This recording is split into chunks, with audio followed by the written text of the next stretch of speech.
Technical difficulties again. I don't know what's wrong with my Wi-Fi signal here, but I'm going to wait again for everybody to catch back up with what's going on, to find us again. So there'll be at least 3 videos now for this one class. I think I will cut it short so I can figure out how this is happening. I'm going to wait for a few more people to find us and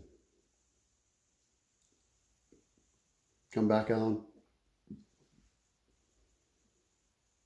Because we're now up to the part, we found out just how megalomaniacal Nebuchadnezzar is, and just how ruthless Holofernes is, and a capable general besides. And so here now they've made it through all these regions. They've even gone down through Egypt and Ethiopia and Libya. And now they're coming back up, and they're just to the south of the land of Judea. So here we continue in Judith 4, first verse. We hear the Israelites living in Judea have heard about the exploits of Holofernes. So Judith 4:1 says, the Israelites were living in Judea, heard about everything that Holofernes, the general of King Nebuchadnezzar of the Assyrians, had done to all the other nations, and how he had looted and destroyed all of their temples. They were especially terrified of his coming, and were anxious about the safety of Jerusalem and the temple of the Lord their God. They had just recently returned from captivity and exile. That's why I'm thinking this is the second temple. Safety of Jerusalem and the temple of the Lord. They had just recently returned from captivity and exile. All of the people of Judea had only just gathered together again, and the temple, together with its altar and equipment, had been newly dedicated to God after being polluted. They sent word, therefore, to all the regions of Samaria and to Cona, Beth-horon, Belmain, Jericho, and Tekoa, Asora, and the Salim Valley. Preparing for war, they occupied all the high hilltops, reinforced the villages on them, and stockpiled the food recently harvested from their field.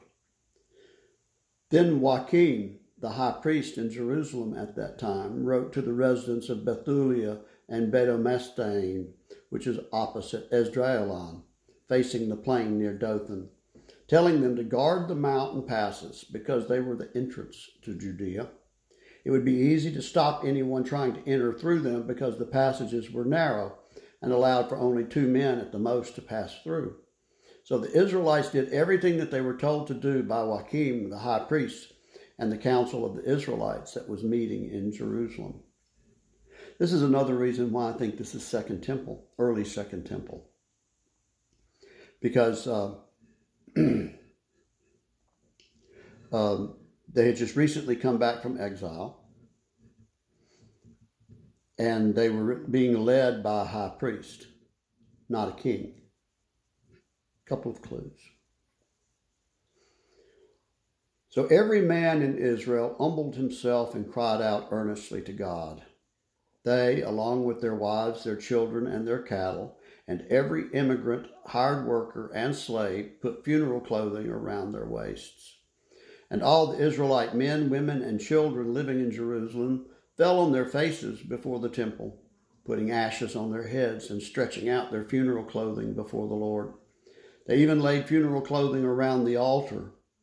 They earnestly cried out in unison to the God of Israel not to let their children and women be carried off like stolen goods, nor the cities they inherited to be destroyed, and the sanctuary polluted and defiled, giving the nations something to gloat over. The Lord heard their cries and looked kindly on their troubles, for the people fasted many days throughout all Judea and in Jerusalem in front of the sanctuary of the Lord Almighty. The high priest Joachim and all of the priests who stood before the Lord ministering to the Lord, wearing funeral clothing around their waists, offered the daily, entirely burnt offerings, along with the prayers and spontaneous gifts of the people. With ashes on their turbans, they continued to cry out to the Lord with all their strength, to look with favor upon the whole house of Israel.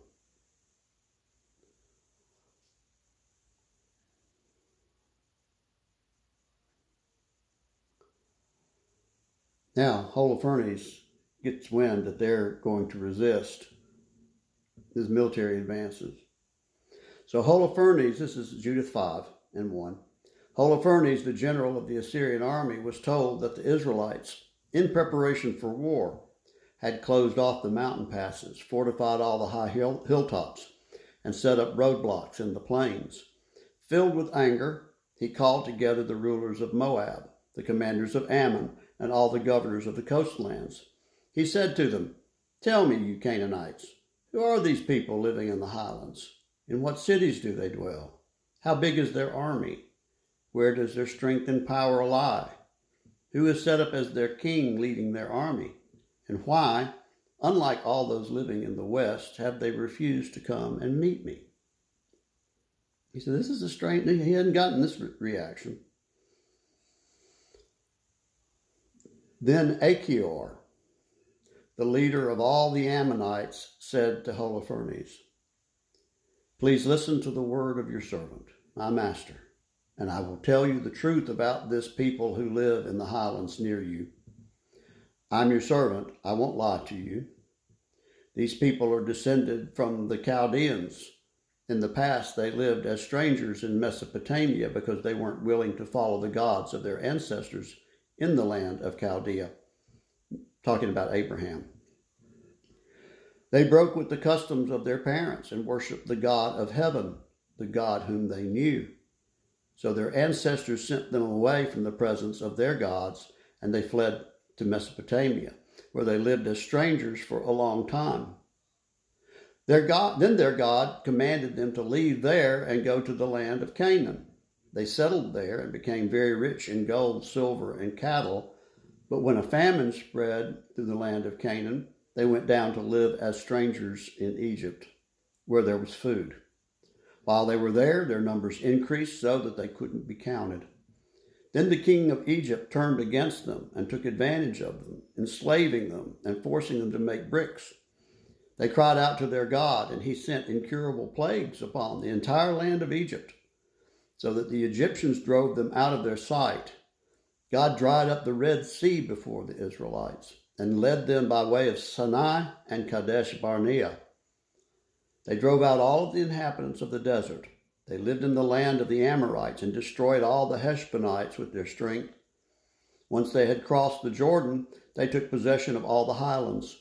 They drove out the Canaanites, the Perizzites, the Jebusites, the Shechemites, and the Girgasites, and they lived there for a long time. As long as they didn't sin against their God, they prospered, because the God who hates wrongdoing was with them. They were greatly defeated in many battles and taken as prisoners to a foreign land. The temple of their God was burned to the ground, and their enemies took possession of their cities.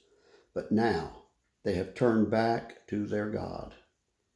Having returned from the place where they were scattered, they have occupied Jerusalem, where their sanctuary is, and settled in the highlands because it was desolate. Now, my Lord and Master, if this people should slip up and sin against their God, and if we find out about their offense, then we can go up and defeat them. But if they, as a nation, aren't guilty, it's better that my master just pass them by. For their Lord and God will protect them, and we will become a joke throughout all the land. Now here, Achior is giving some very good advice to Nebuchadnezzar. He's telling him the history of this people that are in opposition to him. And he says, it's not just a matter of these people. It's the God they serve. And when they're obedient to him, they're undefeatable because he intervenes. He is the God of heaven, the God that hates injustice. He hates wrongdoing. So he said, you might be just well advised to go around this place. unless we can somehow get them to sin against their God. If we find out about that, then we can defeat them, but not if they are living as a righteous nation as they are right now. Very interesting, huh? That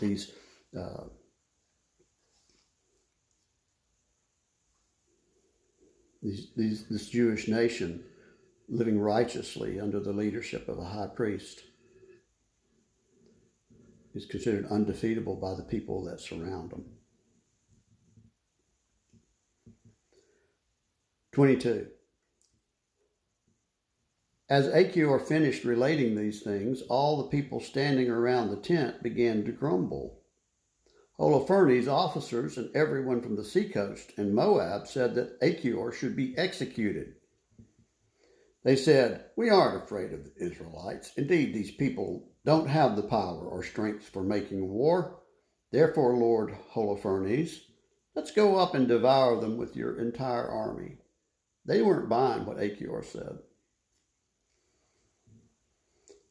And so we're going to find out that Achior is indeed punished, but in an unusual way and fortunate for the story.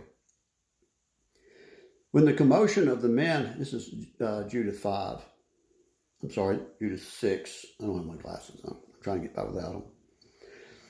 When the commotion of the men who surrounded the council quieted down, Holofernes, the general of the Assyrian army, said to Achior and all the Moabites in the presence of all the assembled foreigners, "Who are you, Achior, and your soldiers for hire from Ephraim, that you prophesy to us as you have today and say that we shouldn't attack the Israelites because their God will protect them? Who is God except Nebuchadnezzar?" I'm not going to spoil the suspense here, but he finds out.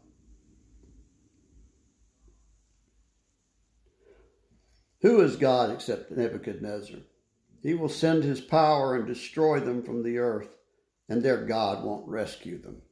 We, on the other hand, are Nebuchadnezzar's servants, and will destroy them as if they were only a single man. They won't be able to resist the power of our cavalry, which will wipe them out. Their hills will be drunk with their blood, and their fields will be filled with their dead. Not even their footprints will survive. They will be completely destroyed. So says King Nebuchadnezzar, master of all the earth, for he has spoken, and none of his words will fail. Pretty big words against the God of heaven. But as for you, Achior, you Ammonite mercenary, what you have said today comes from your own wickedness. You won't see me again from now until the day I take revenge on this race that came out of Egypt. And when I return, the sword of my army and the spear of my servants will pierce through your ribs, and you will fall among their wounded.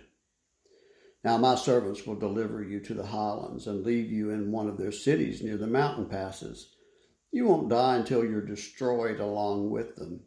If in your heart you really do hope that they won't be conquered, cheer up. But I promise you, nothing I have spoken will fail to happen. Then Holofernes ordered the slaves who were waiting on him in the tent to seize Achior, deliver him to Bethulia, and hand him over to the Israelites. So the slaves seized the man and led him out of the camp to the plain, and from the plain to the highlands, and they arrived at the springs below Bethulia. And when the men of the city saw them, they grabbed their weapons and ran out of the city to the hilltop. They kept them off the mountain pass by throwing stones at them with their slings.